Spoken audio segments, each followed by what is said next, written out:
Hey everyone, I'm Sheila Watko. Welcome to Stage Whispers. We're here in the YouTube Space, New York, and I am here with Broadway Superwoman. This is Jennifer Ashley Tepper, and guys, she does everything. She is producer of Be More Chill, currently playing at the Lyceum Theater. She's also a theater historian. She is the programming and creative director at 54 Below, the author of Untold Stories of Broadway series, the creator of the Jonathan Larsen project, plus about 1,000,001 other things that we will talk about. And you are the busiest person on Broadway right now, so I really appreciate the time to come chat with me today. Thank you for having me and for getting my resume so correct. Thank you, Sheila. Yes. First of all, one of my favorite places in the city is 54 Below, and you have been there about 5 years. Yeah, almost 6 actually. Almost 6, and you produce 18 shows a week there. Yes, 18 shows a week, never a dull moment at 54 Below. What are your favorite types of shows to oversee, or which are most rewarding to you?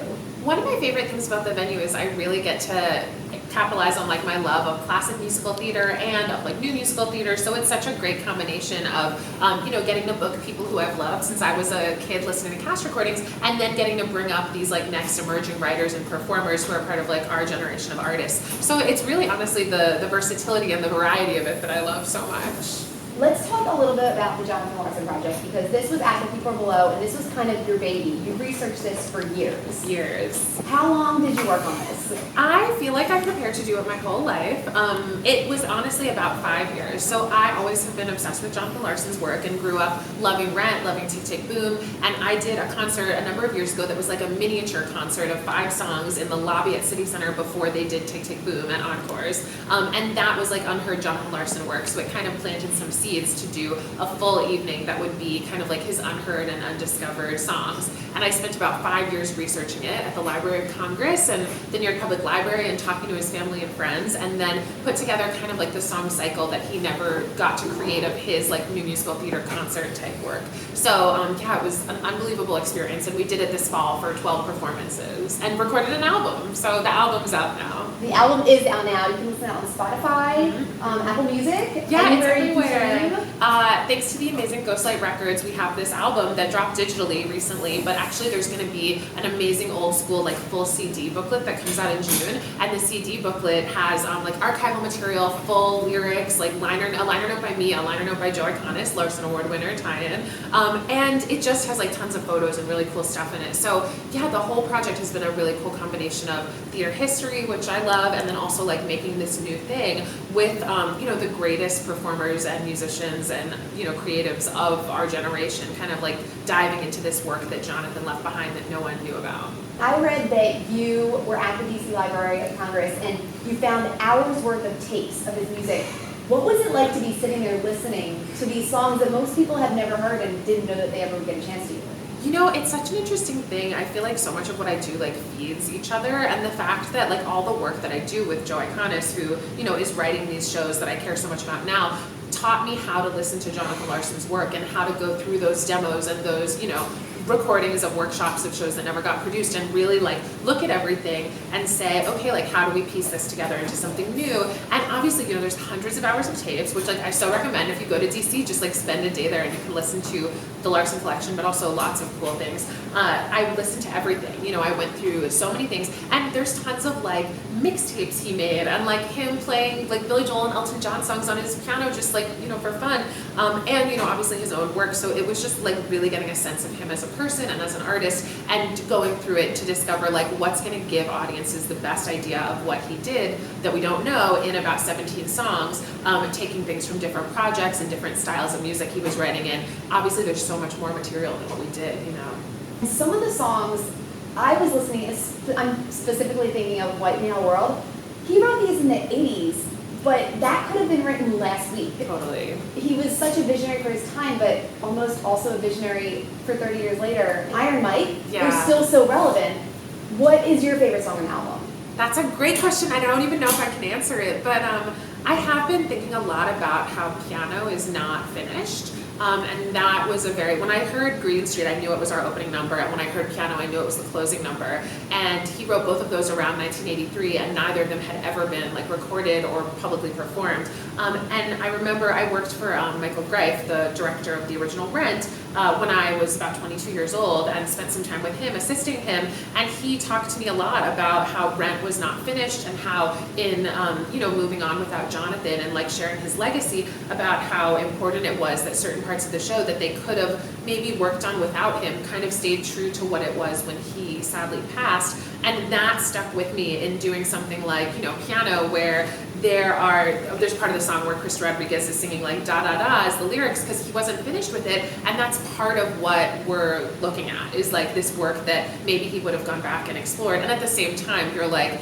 you know, Hosing the Furniture is a complete masterpiece. Like, I don't know if he would have ever changed a word of it. But there's something in feeling like he's present because some of the work is not fully finished. And at the same time, you know, we took these demos and with Charlie Rosen, our music supervisor, orchestrator, arranger, made them into these like full-blown musically realized numbers that have, you know, multiple parts and all these instruments. And we tried to stay so true to what Jonathan's intentions for the songs would have been, but while creating our own show.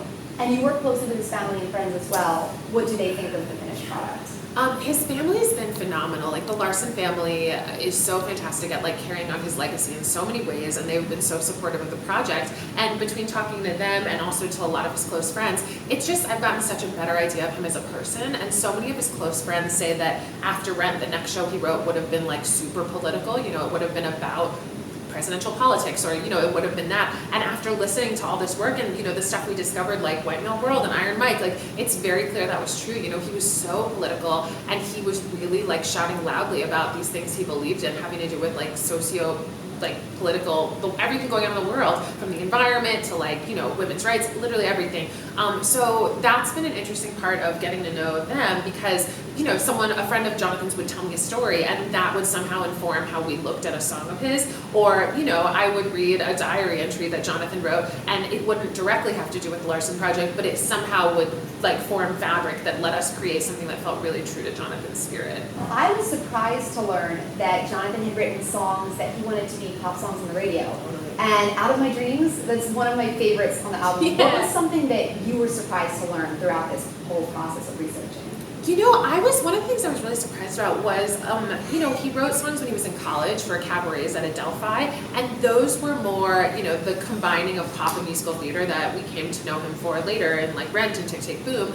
But his first full musical that he wrote was a musical version of 1984, which he was so passionate about the themes of and turning that into a musical. And some of that is so much more conventional sounding. And I think when he was 22, he was going, okay, like, it's the early 80s, like, how do I break into musical theater? And some of it has influences. You know, the song SOS on the album is probably the most poppy song in 1984, and I love that song, and Andy Miantis kills it on the album. And a lot of the rest of 1984 is pretty conventional. So what was interesting, and I learned a lot from, was like kind of listening to him discover his voice more and more, and, you know, which parts of things he wanted to keep. And 1984 has a lot of themes that later he, you know, used in Superbia, and there's certain things that like I would find a song he wrote in college, and I'd be like, oh, that's something he used later in Rent. So you kind of get to explore the seeds that he planted for himself, which was a really cool learning experience in, you know, charting his whole career. You mentioned that this is kind of a great project for you because it's theater history, but it's also producing a new musical. And I kind of think that something so special and unique about you is that you really are this millennial success story, because so many of us, we have to do, you know, you've done babysitting and tutoring while at the same time you have been learning how to produce, but you've also been researching, and you have so many interests and have had so many jobs, and you have said that kind of shaped the career path that you're on now. Can you talk a little bit about that? Absolutely. You know, I say to every assistant and intern I ever have, and also just like young people getting into our business, that, you know, I spent 2 years after I graduated from NYU kind of not able to get a full-time job in the theater. And I think a lot of that was I just didn't fit an exact mold for something that I could get a job doing. And at that time, I, you know, was having a million day jobs, as so many of us in the arts do, babysitting and tutoring. But I also, it was that time that I started like creating my own concert series. I started being like, whose work am I the most excited about? Like Joe Iconis, and how do I work with him and like assist with that and get on that train. I started writing stuff that would later like get turned into what my books, The Untold Stories of Broadway, are. So it was those years that I met all the people that would later become really important in like my career. And I don't think I would be where I am without those years of like learning how to hustle, learning how to like shape things that I wanted to do into jobs, basically. And both of the full-time theater jobs that I've really had, which is, you know, the last 6 years at 54 Below, and also I spent 3 years working for Broadway producer Ken Davenport, Davenport, and both of those jobs I got not from applying for a job, but from, in one case, Ken saw me working on one of Joy Conis's musicals, Blood Song of Love, at Ars Nova, doing like creative marketing and audience outreach, and was like, hey, I want to hire you to do that for my shows. And in the case of 54 Below, I produced Joe's Christmas concert the first year that 54 Below was open at the venue, and when they were hiring a programming director, they said, we should talk to that woman who produced that Joe Iconis Christmas show. So in both cases, kind of like the hustle of doing stuff I cared about with my friends and collaborators turned into jobs, rather than like the conventional way of like applying for a job. So, I just always tell young people looking to get into things, like just start doing your own stuff and, do what you love loudly, and the right job will kind of find you. I love that. It's so fantastic because you're proof that hustle pays off. If you kind of follow your passion but are also hustling, great things can happen. Totally. It's really awesome. So you mentioned Joe Iconis. You guys have worked together for the past 10 years or so? So many years. Yeah, it's been about 10 or 11. And you guys both talk a lot about your family with capital F. Can you tell me a bit about this family and how it's grown over the past decade? Yeah, we so love just like working with artists who have the same passions and the same like excitement for a type of material that we do, and the family grows. Like it started out, smaller, and then as we do more musicals and more concerts, and we're like, hey, let that person we did that workshop with, we love them, let's like bring them in. So the family has grown, and you and I talked about this a little bit. The Christmas show, which we just did our 11th annual Christmas show, started out with 10 people, and now there's like 80 people in the Christmas show. And it's such an exciting thing to have this foundation of artists that we have all this like shorthand together, and doing Be More Chill now with so many people who we've collaborated with for 10 years in Barns and Basements. It's like Will Rowland or George Salazar or anyone, people have a certain connection to the material and to each other because of these foundations that we've laid, that then when someone new joins the family, it's like they've come into something that's already special in that way. So it's just created like this foundation that I think people are hearing. Like I think in the Be More Chill album, some of what people are responding to is just like the relationships that have formed that make all the work so much stronger. I know that you also have said that it's important to you guys when there are new members coming into the family that they are welcome. Do you think that they have all integrated well? Yeah, it's so funny. We were in auditions recently for Broadway Bounty Hunter, and I was very aware that like every person coming in the room, if someone's going to get cast in the show, it's like, this is not just like a job. This is like something we're all so passionate about, and like we're going to want that person to like come do concerts and like work on new material with us. And it's just saying like, hey, like people who, want to get excited about this work, it's not just one show. It's like a whole, it's like a theater company almost without being a theater company. And so, yeah, as new people have come in, I think it's just been kind of a bonus, and we go way out of our way to make them feel very welcome. I was talking about this with our Be More Chill understudies recently, and their first day in the theater, I think we all were like, we've known each other for 10, come into this world where it's like going to a Thanksgiving dinner where like everyone loves each other so much and feeling welcomed, and we always go out of our way to make the new people feel like they've been brought into the fold, and it's only been a positive experience from what I've heard.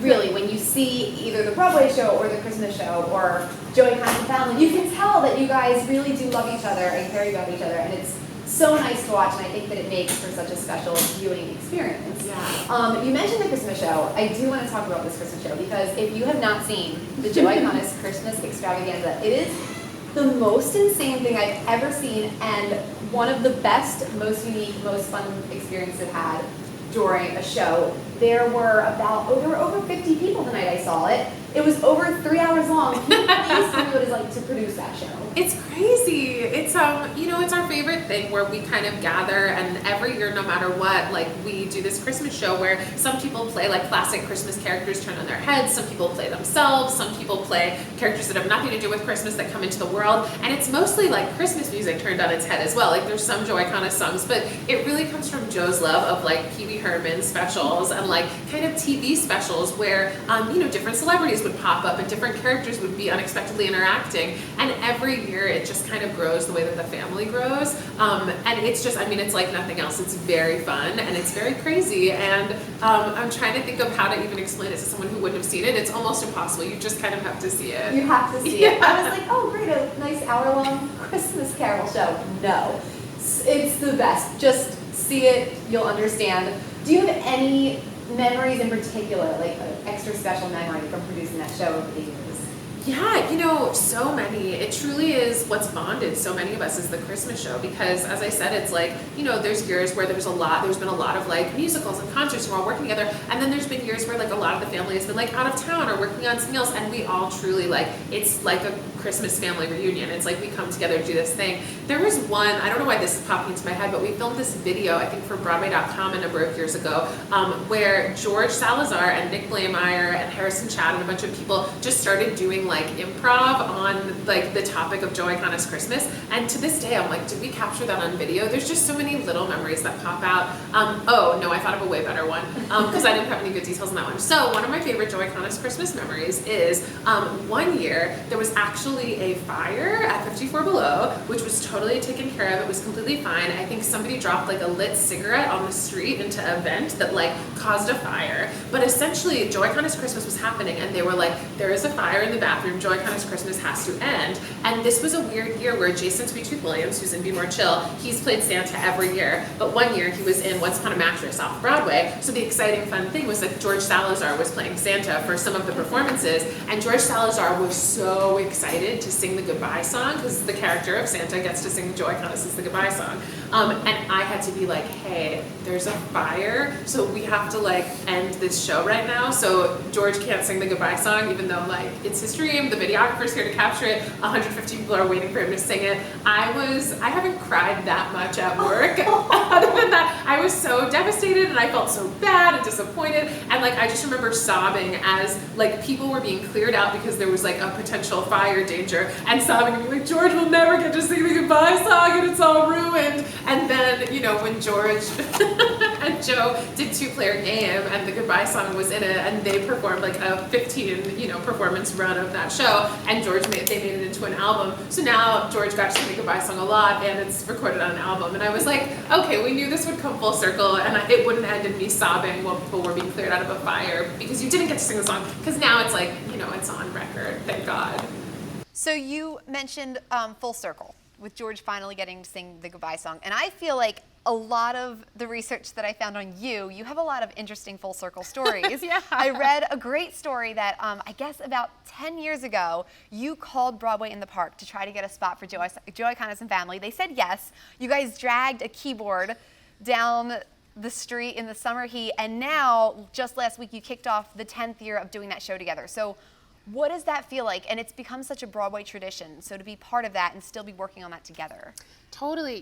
When we did Broadway in Bryant Park, when we were like, that was 10 years ago, and, Joe Iconis and family, like, we had built this thing, but it wasn't certainly what it is now. And I just was like, we deserve a spot in this series, and we're going to get one. And we performed alongside all these Broadway shows, even though we were doing like a 4-performance run at Joe's Pub. So from the beginning, I mean, like, the thing that stayed the same is I just believe in Joe's work, and I believe in the musicals we're making together, and I believe they should be heard and seen. And so, whether that was like me at the age of 23 being like, hey, Broadway in Bryant Park, let us perform alongside, The Lion King, or whether that's now like producing the show on Broadway. It's just, the opportunities I've had to push his work have obviously evolved in really cool ways, but it's always kind of stayed true to just wanting people to hear it. Speaking of Joe, let's get chill.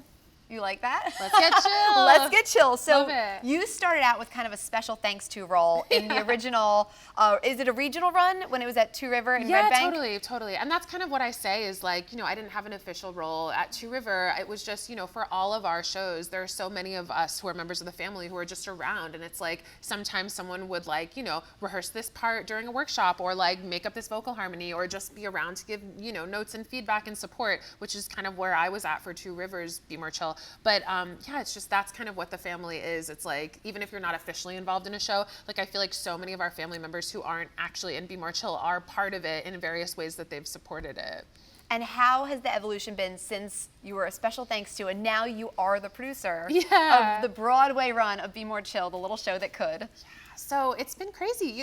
I was lucky enough to get to be the first person to hear a lot of the Be More Chill like songs and to see the show as it was evolving even before Two Rivers. So when Joe Iconis and Joe Trace started creating it they got handed the book in 2011 and really started working on it more in earnest in 2013. Two River was in 2015. So it's been, a long time of like this work kind of developing and taking off. And, I remember when Joe first sent me I Love Play Rehearsal, and I remember the first time Michael in the Bathroom was performed on a stage, and, just watching watching the show kind of evolve. And after Two River happened, which it was an amazing production, it was so beautifully done by everyone there, and it ended, and the New York Times gave it, not a great review, so it kind of was dead in the water.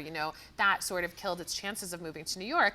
And so luckily the cast recording happened, though, thanks to Two River and Ghostlight, and because the cast album happened, it did get to live on in some way, although, the cast album was listened to by an average amount of people who listen to cast albums. It just it was there. I remember we had like a release concert for the cast album, and 80 people came, and that was great, and it was fun. And then the next thing that kind of happened with Be More Chill was I produced this series at 54 Below that was New Musicals at 54, where we did 10 shows that had not been produced in New York yet, but had been produced like elsewhere or in workshops, and Be More Chill was one of them. And from that concert, R&H started licensing the show. So Be More Chill got licensed by R&H, and then some production started happening. Like there was an amazing production at Penn State directed by our collaborator John Simpkins, and there started being like school productions, and that it just started growing. And then when the whole internet phenomenon hit and Be More Chill became really popular, people started loving it just from finding it, and the viral discovery happened, more productions started happening. And what eventually it led to is that after not anyone being interested in Be More Chill's next steps for a long time, Jerry Gehring, the amazing Broadway producer, my collaborator, sweet, amazing Jerry Gehring, was able to say, I want to produce this. We had a conversation about working together on it, and we ended up bringing it to the Signature off-Broadway last summer, where we stayed open to the idea that that might be it for the show, or the show might move on to Broadway, or the show might move on to an open-ended off-Broadway run, or a tour, or something. We stayed open. The journey of the show's obviously been so unconventional. Just the fact that it went viral and has millions of fans, having played 1 month in New Jersey, was, we didn't know what would happen. But luckily, it happened in a great way, where the show sold out off-Broadway before opening night even happened, which is pretty crazy and was an amazing experience. And then we were lucky enough to get a spot on Broadway at the Lyceum. Now, I do want to talk about, you mentioned licensing the show by R&H. Is that a typical move to be able to license a show that has only done a regional run? Yeah, it's not super, it's a little bit rare. Certainly there are wonderful shows that get licensed without New York runs. It's definitely not the norm, but the fact that for us, the licensing came before the big New York run is definitely a unique situation. And I think it's been great. So many people who've done Be More Chill have come to see it, and it's a very cool relationship we have with those people. Actually, Andrew Barth Feldman, who's currently playing Evan Hansen on Broadway, was Jeremy in Be More Chill in his high school production. So the order of events of Be More Chill is certainly unconventional. It just kind of matches up with everything else about our show that's unconventional. I feel like it also works for almost marketing the show, because a lot of kids who would love to see it don't live anywhere near here and they can't get here. Absolutely. So it kind of gives them a chance to see it. Yeah, that was that's been one of my favorite parts of the Be More Chill journey. Is I've met so many young people and families who traveled to New York to see Be More Chill, who've never been to New York before, or who specifically came from Thailand because they love the album. There were so many international fans that I've met just in the lobby at off-Broadway or on Broadway, and just the spread of the album has created this fan base that loves the show and kind of waited 3 years to see a big New York production of it, which has been really special. And I don't think anyone, amazing production in Ohio at a high school is stopping anyone from seeing it in New York. I think that just makes people more excited. So we've loved having these licensed productions, kind of creating this groundswell of support for the show, in addition to the album doing that. We know that Be More Chill exists in its current form partially due to social media, Spotify, Instagram, Tumblr, and you have always kind of had an interesting relationship with social media and theater, because even 10 years ago, when it was kind of just starting, you were a proponent of selling tickets via Facebook. You said that you've met students who love 54 Below but have only seen it on YouTube. Mm-hmm. What do you see as the future of social media and its role in theater?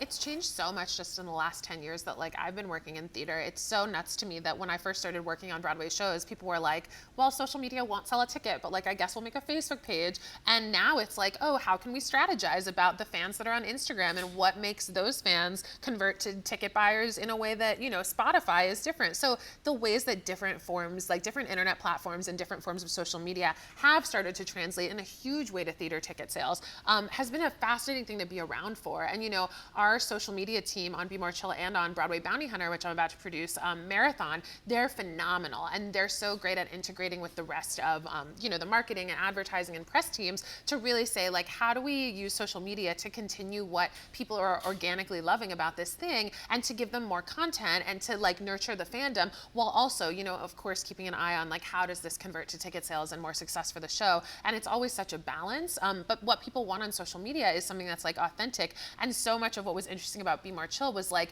that authentic love for the show happened without any marketing dollars behind it, and all from like natural engagement with the material and the people involved. So with our journey on social media, it's been like, how do we continue that authenticity? And really it's because, you know, at the theater, that's what it is. It's like everyone's still just as excited as they were when people were discovering the album and really loving it. So, you know, just continuing to capture that and share it online has been a big part of it. Just now you mentioned Broadway Bounty Hunter, and I know that you've said in the past that one of your favorite things about Be More Chill is that it's going to give a chance for more Joe Iconis musicals to be seen and heard. So Broadway Bounty Hunter is coming to an off-Broadway run in New York City this summer, and you are producing it. Yes. And the cast list was recently announced. Yes. I love that we're able to talk about Yay. this. So Broadway Bounty Hunter, it's a phenomenal musical. I mean, it's so exciting, and it's about a woman of a certain age who becomes an action-adventure hero, essentially. And what's so fascinating about it is, like, so often, like, actresses of a certain age are forced to play, like, the kooky neighbor or the weird aunt, or, you know, they're, like, relegated to these roles on the sidelines. And we have the amazing, amazing actress Annie Golden, who is just, like, a force, and putting her center stage and allowing her to become a bounty hunter who goes on this crazy, zany adventure, meets all these characters, and ends up saving Broadway. It's really a story that, like, we had a read through last week, and everyone was just hysterically laughing, but at the same time, it's, like, really moving, and it's about, you know, people who've been pushed to the side reclaiming their space. It's just an incredible musical, and when we did it out of town at Barrington in 2016, it was, I mean, it was so great, and I think that perhaps, like, if Joe had had a hit on the level of a Be More Chill at that point, the show probably would have come right in, but as it stands, like, the timing couldn't be better for us now, and I think that people who love Be More Chill will, like, really love this show, which also has, like, a ton of members of the family. I mean, Jason Sweet Tooth Williams, who's one of our actors in Be More Chill, is co-writing the book of Bounty Hunter, and our, you know, Charlie Rosen, who did the orchestrations for Be More Chill, has created these crazy 1970s R&B funk, like, orchestrations for Bounty Hunter. I mean, it's in the style of, like, blaxploitation and kung fu movies and other movies of the 70s, so it just sounds like nothing else. I mean, it's an incredibly exciting show. So we're pumped about that. Our cast is amazing. One thing we're really excited about is we actually have an alternate for Annie who's going to go on once a week, and it's going to be Annelle Nathan, who is, like, one of my favorite Broadway actresses, and she, talk about, like, full circle moments. I, in high school, competed in Florida high school thespians, and the song that I did all the time, I basically just did an impression of Annelle Nathan in Thoroughly Modern Millie and Forget About the Boy. She was also the first person I interviewed for my book series, The Untold Stories of Broadway, and so she's going to actually play the title character on once a week at performances, and, like, I think that's going to be such an exciting thing where the character name changes to her name. It's going to be a whole fun thing that people will have to see to believe, but the rest of our cast is, like, truly phenomenal. We have Brad Oscar, who's Tony nominee Brad Oscar, who's playing our villain. He's so hilarious. Alan H. Green, who's playing our leading man, Lazarus, who Alan H. Green, every time I see him perform this role, I just want to cry, because it's really, like, a star-making, you know, turn for Annie, but also for Alan. Like, the two of them on stage together playing opposite each other is just pure magic. And the rest of our cast, I mean, we have Badia Farrah, who's a member of the family for years and years, who's amazing in the show. She was in Joe's show Things to Ruin, which we made a cast recording of as well. Her role in Broadway Bounty Hunter is she played it out of town, and she's getting to do it again. The whole rest of the cast, you know, auditions for Bounty Hunter were truly, truly, like, the craziest auditions I've ever been in my life. Like, we could have cast the show 6 times with how much talent came in, and we ended up with this cast that's, like, Christina Sajou is in it. She's gonna be amazing. Jared Joseph, Omar Garibay, truly just, like, incredible people. I'm trying to think, who have I not spoken about? Oh my God, this is really exciting. So we did this show Love and Hate Nation at Penn State in the beginning of 2018 now.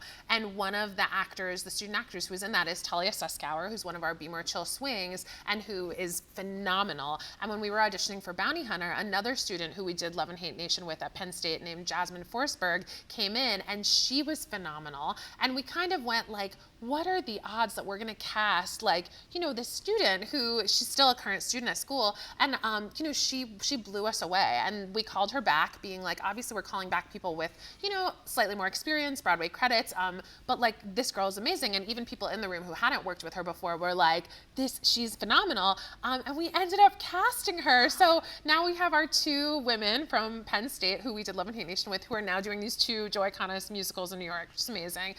Emily Borromeo, who's also phenomenal, and we discovered in auditions, is playing a role in Bounty Hunter as well. And she, I mean, what's interesting is as Broadway Bounty Hunter has developed and like gone on, the writers and our director, Jennifer Werner, director choreographer, have continued to work on it. And there's one character that was a male character out of town that's now a female character. So we're like discovering that as we work through the show. Anyway, that's a lot about our fantastic cast, but we also we have some surprises up our sleeve for the whole thing, and I think it's going to be really amazing. I was already excited. Now I'm so extra excited. When does this show start, and what theater is it at? So we start previews on July 9th, and we're going to be at the Greenwich House Theater, which is formerly known as the Barrow Street, but Ars Nova has now made it their home. So one thing that's really exciting about that is, we're renting the space from Ars Nova, but Ars Nova's first big main stage musical they did was Joe's show Blood Song of Love, which starred Lance and Jason, who are the other 2 writers of Bounty Hunter, and was choreographed by Jen Werner, who's our director choreographer, and was stage managed by our stage manager. And it was the first show that I actually worked on with the family. So it's and Ars Nova, they are our family from that time on. So it's become this full circle moment for us to work with Ars Nova again too.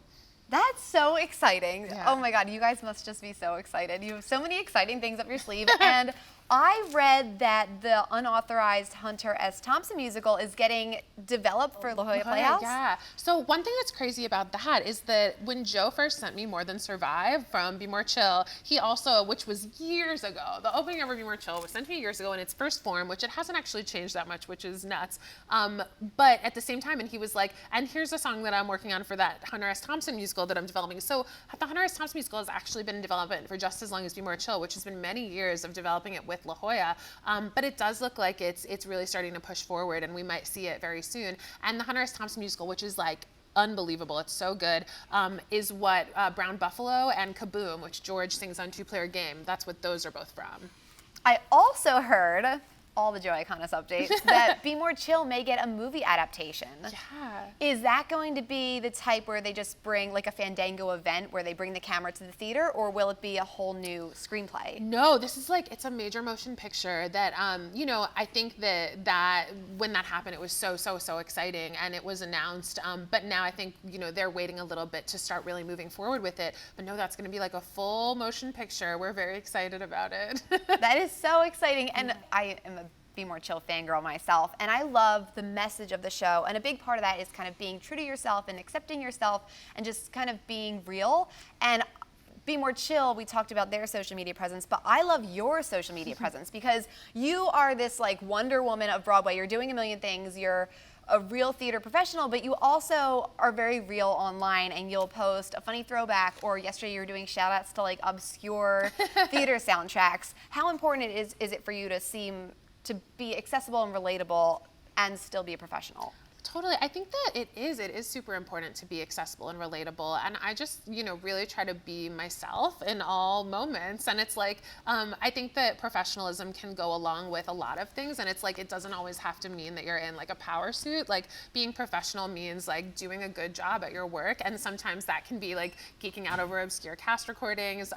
It's really interesting, because of Bounty Hunter, I've thought so much recently about women kind of lifting up other women, because that's so much what the show is about. And so much what our room creating the show is about. And Annie Golden, who's our star, has kind of done this phenomenal thing for years where she's always championing young women. And I know that when I was first producing Joe Iconis Christmas, which was really the first thing of Joe's I produced, she already was always Madam Producer, what do you need? What can I do? She's one of those people that does that for other women. And there's something about the way that we're all starting to really reveal our true selves on social media that feels similar to that, where it's we all struggle with different things, and people are going through, whatever. It could be I'm mad about this political thing today. It could be I dropped cereal all over the floor. But it's whatever you're doing it in a real way, and we're all able to lift each other up and kind of see each other, and also be and here's this amazing Broadway show I'm producing. And there's something about just that support when you're revealing your true self that's kind of makes the rest of it even more powerful and better. And you did put yourself out there on social media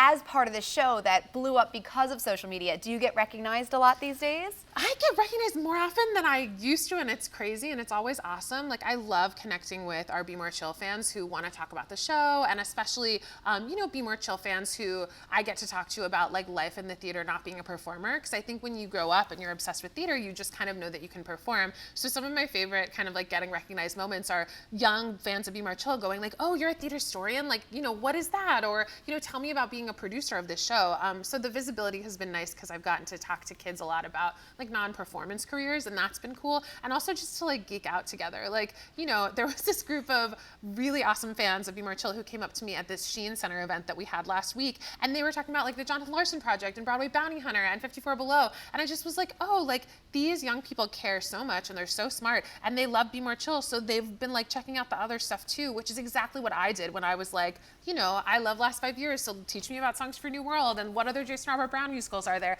And the 2019 version of that happens on Twitter and happens on Instagram, and it's just been nice to be part of that with this generation. Have you had any particular standout, either fan art experiences or fan fiction? The fan fiction thing is crazy, and I think the fun thing for us is like we're all so close that it's not just these characters. It's like when I read fan fiction about my friends who are in a Joe Iconis musical, it's very trippy. No, the fan art has been awesome, and honestly, like all of it, like the fact that people care enough about what we're making to make their own art about it. Seeing the fan art that people have started to make for the Jonathan Larsen project has blown my mind, because I'm honestly like, this is work that Jonathan created that he thought nobody might ever hear, which is devastating. And then I was so lucky to kind of get to let people hear that. And now people are like creating their own art because they're inspired by it. So it's just like, you really don't know how what you put into the world is going to inspire someone, even if you don't know about it. That's been like a pretty powerful thing.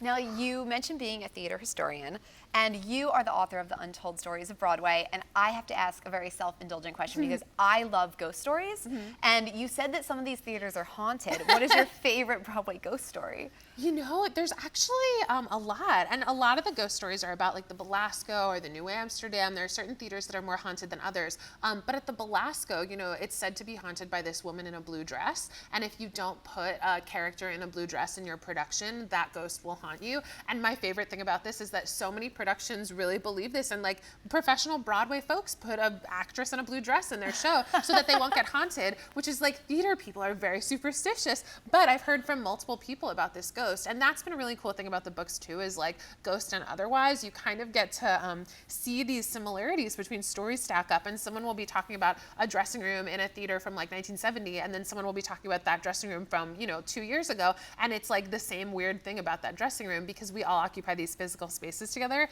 So that's the way that people's like stories throughout time knit things together, ghost stories and not, has been really cool. You wrote those books. It's a series of 3 books. Are you working on a 4th?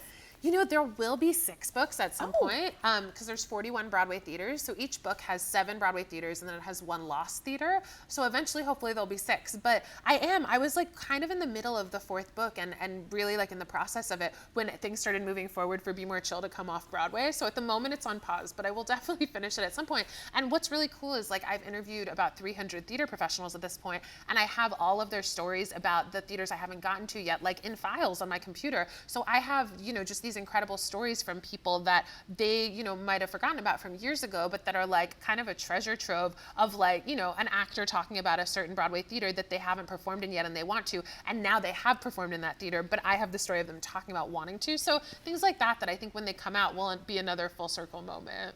As a historian and also as a Jonathan Larsen expert and a friend of Lin-Manuel Miranda, you were approached to be the historian consultant on the Tick, Tick, Boom movie. Yes. Can we talk about that at all? Yes. Oh my God. That movie, it's going to be incredible. It's going to be so, so good. I can't even tell you how good it's going to be. And yeah, I was lucky enough to, when I was working on Title of Show many years ago, In the Heights was being produced in the same office. So I got to know Lin during that time, which was like 2008. And we've just, been in touch over over the years and stayed friends. And then he approached me about working on the Tick, Tick, Boom movie, which is being written by Stephen Levinson, who right now the two of them are also, they're doing the Fosse Verdon series, which like is unbelievable. And like everyone should watch it immediately. It's so, so good.